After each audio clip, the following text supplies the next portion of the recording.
Halo semuanya, ketemu lagi dengan gue Wahyu Kurniawan di pertemuan ke-11 di mata kuliah MPK Kualitatif.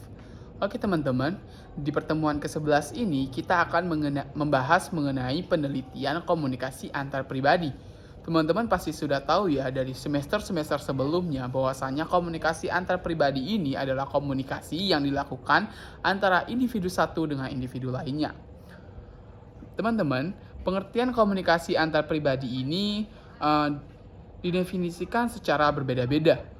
Kita lihat dari komponennya, hubungan timbal baliknya, maupun pengembangannya. Tujuan dari penelitian komunikasi antar pribadi ini, yakni kita harus menganalisis peran yang ada antara komunikasi sebagai sarana penemuan diri dan juga dunia sekitarnya.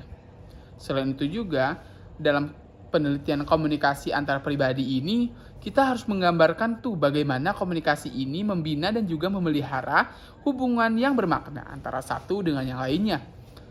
Teman-teman, dalam tujuan penelitian komunikasi antar pribadi ini, selain dari kedua itu, ada poin yang ketiga, yakni kita harus mengkaji nih fungsi komunikasi itu sebagai alat persuasi dalam kehidupan antar pribadi dan juga sosial. Teman-teman, dalam komunikasi antar pribadi ini ada karakteristik yang harus kita pahami. Menurut dari Judy J. Pearson, bahwasanya komunikasi antar pribadi ini bermulai pada diri sendiri. Selain itu juga, komunikasi antar pribadi ini bersifat transformatif. Komunikasi antar pribadi ini dia tuh mencakup beberapa aspek, yakni seperti isi pesan dan juga hubungan antar pribadi.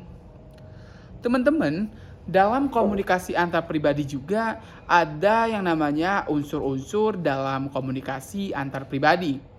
Seperti berbagai maksud gagasan yang harus kita perhatikan dan juga perasaan yang ada dalam diri pengirimnya. Serta bagaimana sih bentuk perilaku yang dilakukan oleh komunikannya.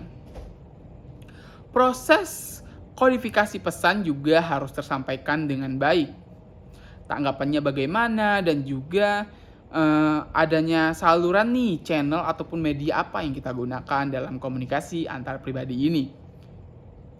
Ada banyak sekali teori-teori dalam komunikasi antar pribadi. Di sini kita hanya membahas beberapa teorinya saja, yakni seperti teori interaksi simbolik yang dilakukan oleh George Hertner. Selain itu juga ada teori pengurangan ketidakpastian, teori atribusi, dan juga teori dialektika relasional. Teman-teman, dalam penelitian komunikasi antar pribadi ini ada banyak sekali metode ataupun contoh dari judul penelitian menggunakan teori penelitian komunikasi antar pribadi. Seperti penelitian kualitatif tuh biasanya menggunakan kata strategi ataupun kata etnografi, kasus, dan lain sebagainya. Nah, dalam penelitian kuantitatif itu biasanya itu menggunakan kayak survei ataupun eksperimental. Teman-teman, selain dari kedua ini juga ada salah satu penelitian lain, yakni penelitian campuran. Seperti tujuan dari penelitian ini menggunakan dua cara penelitian, yakni kualitatif dan juga kuantitatif. Teman-teman, ada banyak sekali tantangan yang dihadapi dalam saat kita melakukan penelitian komunikasi antar pribadi, seperti keterbatasan salurannya, ataupun overload informasi yang kita dapat, ataupun kebingungan antara informasi dan juga komunikasinya, bahkan sikap defensif dan juga menghakimi dari sumber referensi kita.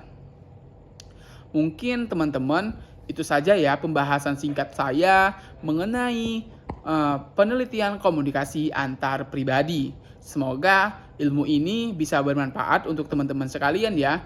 Saya Wahyu Kurniawan pamit undur diri. Bye-bye.